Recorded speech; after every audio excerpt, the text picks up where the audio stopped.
why did you vote no to hold the Clintons in contempt of Congress? Sure. I voted yes on civil contempt. I voted no on criminal contempt. And I voted no on criminal contempt because I said after the release of the files, they should come testify. They've agreed to testify. So if they hadn't come and testified, I would have voted yes ultimately on criminal contempt. But the vote then was yes on civil contempt, no on criminal contempt. And they are testifying on February 26th. What is the difference? Can you just explain the difference for the audience? Criminal contempt means you can go to jail.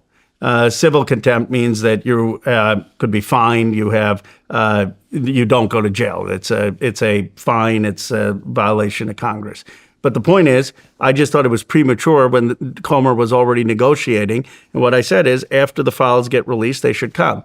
This was before the files were released. As soon as the files were released, they're come. I mean, it's 50% of the files, but it's enough.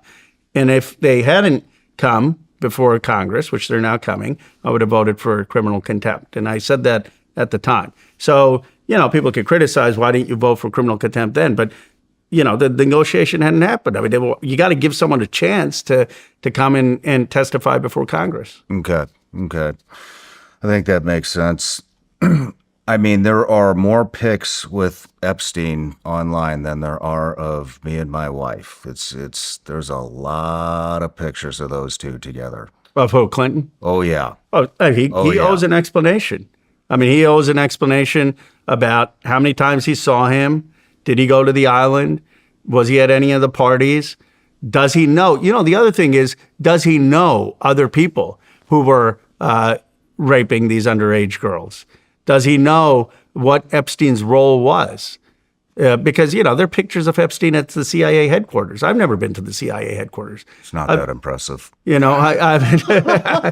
you been there? I've been on Armed Services 10 years. The senior person of the Armed Services Committee, senior person of the China Select Committee. I've not met William Burns. He was the head of our CIA. And you got Epstein meeting him. So I want to know from President Clinton, who is this guy? How is it that he is corresponding with Modi or people like Modi? How is it that he has this relationship with Barack? How is it that he is at the CIA headquarters? How is it that Gordon Brown's government is tipping him off, Mendelsohn is tipping him off, that the UK is going to buy the euro currency, and then Epstein is trading on it? Someone knows why this guy is networked in the way he's networked. And those are questions that we should ask President Clinton. What are some of the things in the files that you found? I mean, what are some of the big surprises that you saw? How many people are involved? Yeah. I mean, we've got Jay-Z, Bill Gates, Reid Hoffman, Elon Musk, Peter Thiel, Bill Clinton, Serge Brin. It's like half my districts of prominent people in Silicon Valley. And people who think I was political about this, these are people who support Democrats, many of them. Some of them are the biggest donors to Democrats. They're more arguably people who have on the left who have fallen than right now on the right. I mean, the head of Paul Weiss, big Democrat, he just resigned. You've got all of these names. And what I have said is, I don't care where the chips fall. Every single person you mentioned, if they are in the files, which many of them are, they need to be hauled in front of Congress. They need to be investigated, and they need to be asked questions. Did you go on the island? Why did you go? Under oath, by the way. What did you see? Who raped these underage girls? Were you ever at a party where there were underage girls?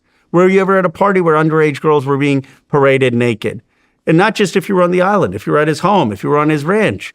And look, there may be people who are innocent. I'm not saying there's due process in this country, but how do you not investigate it?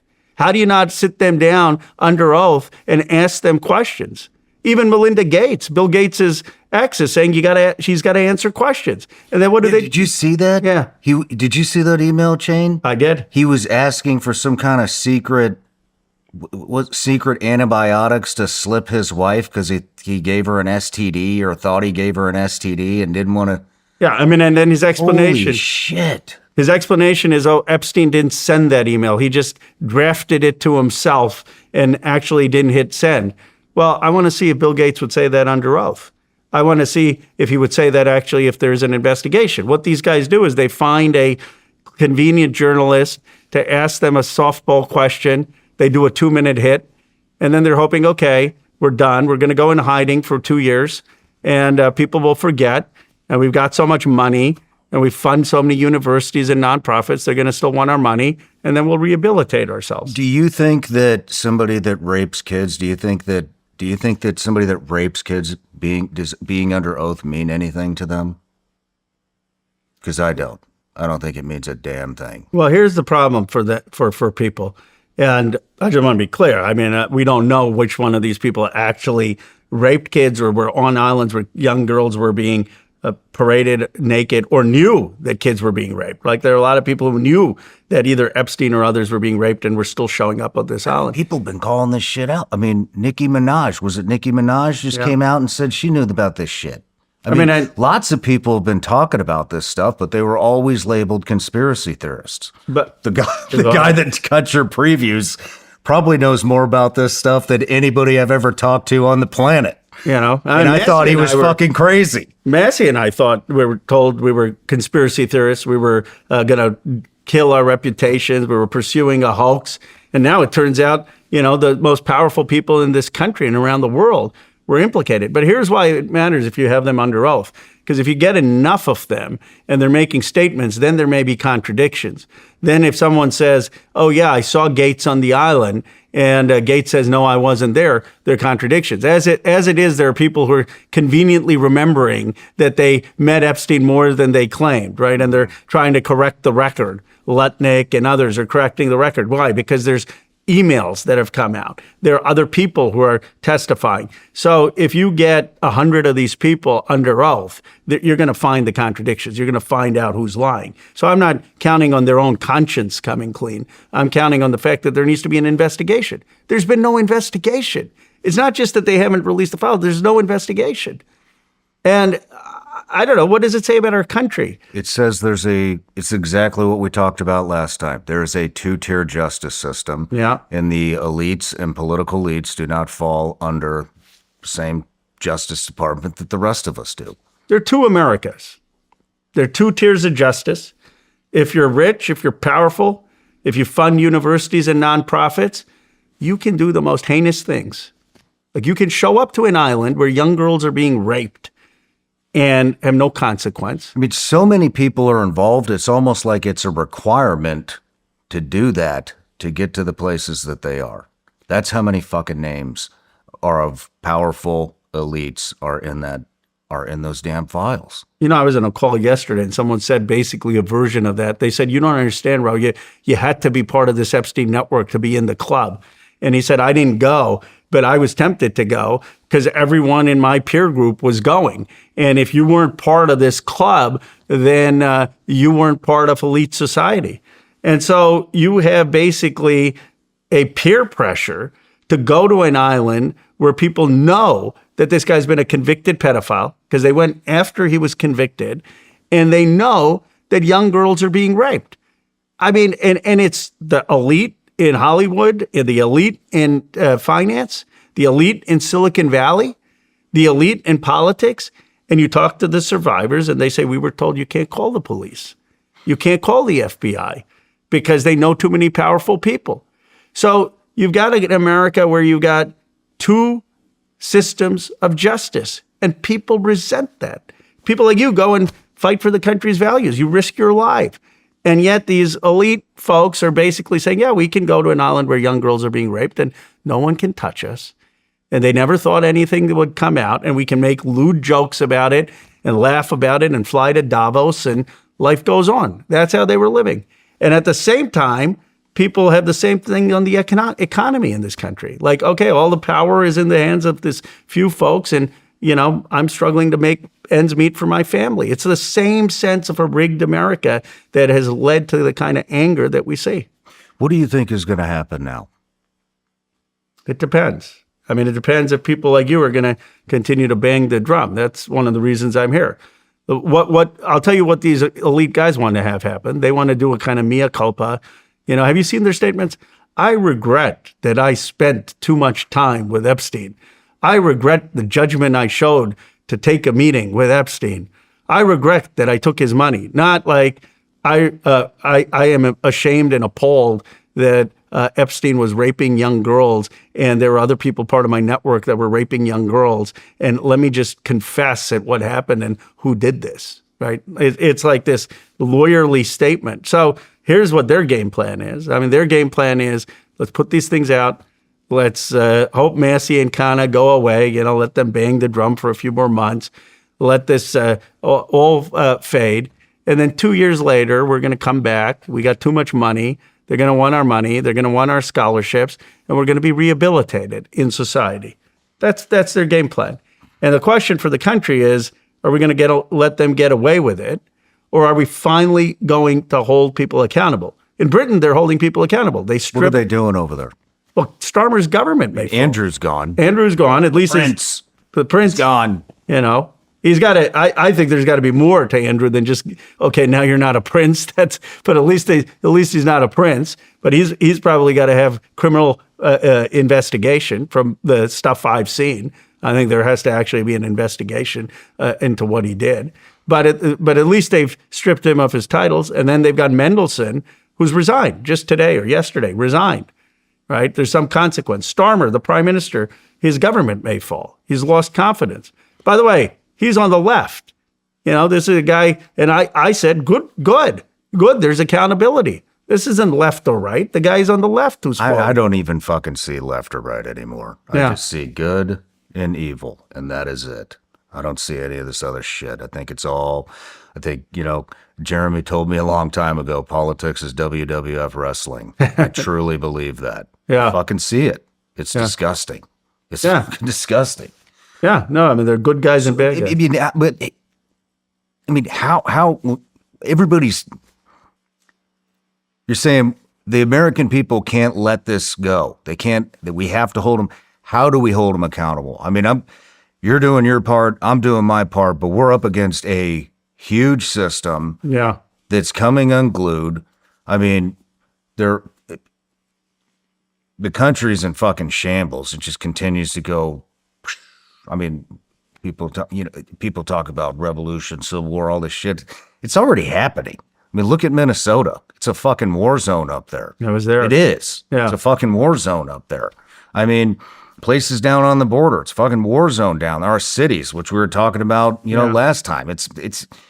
We're pretty damn close, and we might be in the middle of it already. I mean, it's. But we got to turn it around. That's what I'm saying. We got to turn it around, but how? Well, You can't turn it around with a fucking two-tier justice system. I agree with that. You cannot turn it around when we have all these elites, powerful tech people, powerful Hollywood people, powerful politicians just raping kids and getting away with it. It's right out in the open, right in front of everybody, and they're just walking around. That's disgusting. And I see your anger. I mean, I feel it, right? For people not here. I mean, it's like, it makes me want to look into fucking dual citizenship. It's that bad. It's that fucking bad. And you wore the uniform. I mean, you gave your... I wore the uniform, and I don't even believe in the fucking wars I fought for because I think those were a lie. I know damn well Iraq was a fucking lie. That was a ploy to get KPR into fucking Iraq because Dick Cheney. No, I agree with you. That's what that shit was. I started my career. Fucking spent a long time there. Every fucking logistics piece in the country was KBR, Halliburton, everything. Food, like the shitters, the gasoline, every piece of logistics there was KBR. Did we find WMDs? Fuck no. That war was bullshit, and everybody fucking knows it. Well, in 2003, I ran against the Iraq War against a Democrat in my own party. I got crushed 71-19, but I was against the war back in 2003. And the reality is that we've never held people accountable in this country, right? Where was the accountability for the people who lied us into war in Iraq, which led to thousands of Americans dying? Where was the accountability for Abu Ghraib and the people who committed torture in Iraq? Where was the accountability for the bankers who crashed the entire economy after the Great Recession in Wall Street? No accountability. Where is the accountability in this country? And now people are saying, okay, you got these elite who are raping young girls or showing up while young girls are being raped and not saying anything, and we just want to move on? Hell no. I mean, we will not restore democratic trust in this country if we don't have accountability for some of these people who committed these crimes. That's the reality. Yeah, like, I don't care. I want a democratic project that has health care for everyone, child care. You can't get there unless you first say, we're going to hold these people accountable. They're going to face justice, and we're going to try to restore trust that there's one tier of justice in America. So seriously though, how do we do this? What if it goes picture perfect, which it's not, but in your mind, what is the path to success? Who brings these people in? Who presses charges on them? Is it the FBI? Do all the files need to be released? Do the names need to be redacted? I mean, how do we start charging people? Well, What's the process? I think there are three buckets. First, let's start the investigation with just the files that have been released, right? Like, there's a lot that still needs to be released that was protected and redacted, but there are enough names in there that can be investigated. The FBI, the DOJ should start to interview under oath every single person who is in correspondence about going to the ranch or the home where there were parties with underage girls or the island. And Congress simultaneously should start a committee, a subcommittee under the oversight, and announce hearings. I don't know why Comer doesn't do that. I mean, Comer is all into holding accountability. Fine. He wants to do the deposition with the Clintons. Fine. Have Trump. Fine. But what about the hundreds of other people? Why aren't we hauling them in this year in Congress under Comer? I'll vote for every subpoena. Nancy Mace said, subpoena Gates. I said, yes. I will vote for every single subpoena, and I'll get Democrats to do it as well, for anyone who's in those files. Democratic donor, Republican donor, I don't care. I'll vote for a subpoena, bring them in, and start to ask them under oath. Congress can do that, even if the DOJ and FBI doesn't move. That's the first step. Second step is we have a meeting with Blanche, Mace, me, Massey, Raskin, and the judiciary. Have Comer in there too. And let's start to figure out how we get the unredacted versions that are not going to protect abusers. You want to protect young girls? Of course. Don't have the nude pictures. Don't have the survivors exposed. But give me a break. When you have an abuser sending Epstein an email about what they did with some young girl, and you have the name of the abuser blacked out, come on. We need to get that information out as a second thing and push on the files. And then the third thing is simply the public shaming and the public accountability. Like, these people are still, not just are they walking the streets, they're still giving speeches. They're still on corporate boards. They're still having their gifts accepted by nonprofits and universities. They still have buildings named after them. Like, when are we going to have more accountability, at least with Paul Weiss, where Brad Karp resigned? When are we going to have some of these people out of the positions of influence and honor that they're currently in? That doesn't require Trump's Justice Department. That doesn't require Congress. That requires all of us as Americans. And I guess the question is, are we going to be so blinded by their money, so blinded by what they can do for our universities, our nonprofits, our civil society, that we say, just let them have a pass? Or are we actually going to hold them accountable? It's easy to hold Larry Summers accountable because he doesn't have a lot of money and he's a professor. Okay, he's being held accountable. Or Brad Karp, right, he's a lawyer. Fine, he's being held accountable. But when you've got billions, when you're one of these people who has a lot of money, then it's a choice. Like, okay, money or young girls? Where are we going to stand? Did you watch that interview with Epstein and Bannon by chance? I watched some of it. What'd you think of that? I mean, I don't know why Bannon was doing that. Like, what the hell? Like, after to resuscitate and revive his reputation? Did you see when he asked him if he thought he was the devil? I saw that clip. Is that fucking crazy? I mean, and it was kind of like laughing about it, right? Yeah, I mean, that's the emails. It's sort of like they're laughing about his evilness, not just Bannon, but like other powerful people. Ha ha ha! Like this.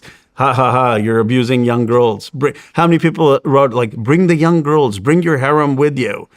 oh yeah, we know this is evil things. It's like they're celebrating his sickness. They are celebrating his sickness. They're all part of this stuff. No matter where you're watching the Shawn Ryan Show from, if you get anything out of this at all, anything, please like, comment, and subscribe. And most importantly, share this everywhere you possibly can. And if you're feeling extra generous, head to Apple Podcasts and Spotify and leave us a review.